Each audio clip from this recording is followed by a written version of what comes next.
Result अच्छा जाएगा भी नहीं जाएगा, थोड़ा डर भी था, तो लगातार फ़ोन चेक कर रही थी। बट ये काफ़ी ही एक सडन सा एक मतलब इवेंट था which has change things. Subject मेरा ऑप्शनल सब्जेक्ट हिस्ट्री था, और ये मेरा दूसरा अटैम्प्ट था जिसमें मुझे ये रैंक मिली है। इनफैक्ट बिल्कुल उल्टा था, क्योंकि मैं काफ़ी कॉन्फिडेंट थी इंटरव्यू से पहले। मेरे मॉक्स अच्छे जा रहे थे, मुझे लगा था इंटरव्यू मेरा स्ट्रॉन्ग पॉइंट है, पर मैं बिल्कुल खुश नहीं थी इंटरव्यू के बाद। इंटरव्यू के बाद मैं ऑलमोस्ट रो दी थी अपने पेरेंट्स के सामने, और कि अच्छा नहीं गया, या मुझे ज़्यादा उम्मीदें थी। मुझे लगा था थोड़े फैक्चुअल क्वेश्चन ज़्यादा पूछे गए थे जो मुझे नहीं आते थे, तो मैंने नो नो नो कई जगह बोला था। But all's well that ends well, तो आई एम हैप्पी कि दिस हैपेंड। कुछ ऐसे अलग टिप्स नहीं हैं, but I am happy that more and more women are entering into not just UPSC but हर फील्ड में आ रही हैं, and that is because finally people around them are giving them the space कि वो आगे बढ़ पाएँ, शिक्षा ले पाएँ, सिर्फ अर्बन एरियाज़ में नहीं, रूरल एरियाज़ में भी। तो आई थिंक जब तक ये सपोर्ट मिलता रहेगा, हम आगे आने वाले समय में और भी लड़कियों को देखेंगे। काउंट इतने ज़्यादा अहमियत भी नहीं रखते हैं, पर ये इंपॉर्टेंट होता है कि उन घंटों में किस तरह की आपकी पढ़ाई हो रही है। तो पढ़ाई तो काफ़ी करनी पड़ती है, ये कुछ छुपाने वाली बात नहीं है, पर साथ साथ में थोड़ा अपने आप को बैलेंस करना, अपना ब्रेक्स लेना, वो भी इक्वली इम्पॉर्टेंट रहा।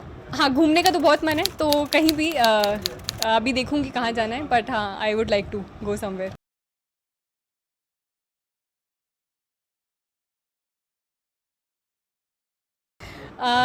जामिया की वीसी, आप यूजुअली जब थोड़े बड़ी गैदरिंग्स होते थे या फिर डिस्कशंस ऐसे वाले होते थे, तो तब उस समय पर बात हुई थी, बट 1-to-1 बातें नहीं हुई थी।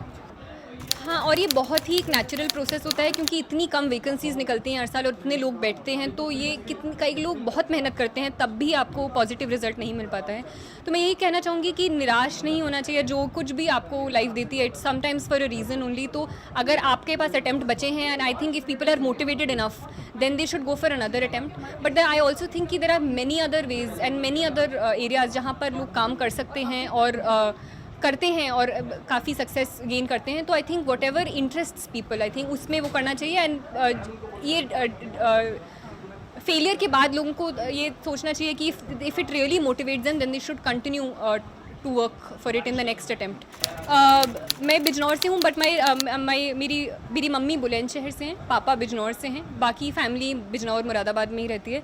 मेरी स्कूलिंग दिल्ली में हुई है, आई वॉज बॉर्न हियर। मेरा भाई भी वो भी अभी वो क्रिकेट खेलता है, तो अभी वो इनफैक्ट अंडर 25 के क्रिकेट कैंप को यूपी को ही रिप्रेजेंट कर रहा है। तो यही है। पापा आर्किटेक्ट है बेसिकली, अभी वो यूपी में ही एक छोटा स्कूल है अपना एरिया का, तो वहीं पर बच्चों पर वो फोकस कर रहे हैं एजुकेशन के क्षेत्र में। मम्मी भी टीचर रह चुकी हैं, अभी शी लेफ्ट हर जॉब हम बच्चों के लिए केयर करने के लिए। तो that is basically the two do list. I think ये डिपेंड करता है कि किस एरिया में वो मिलती है। तो जिस एरिया में होता है वहीं की specific I think stake holding वो करके, स्टेक होल्डर से बात करके, और वो एरिया स्पेसिफिक चीज़ें होती हैं। तो ऐसा कोई एक स्पेसिफिक नहीं है, but in terms of sectors, education and women empowerment is something.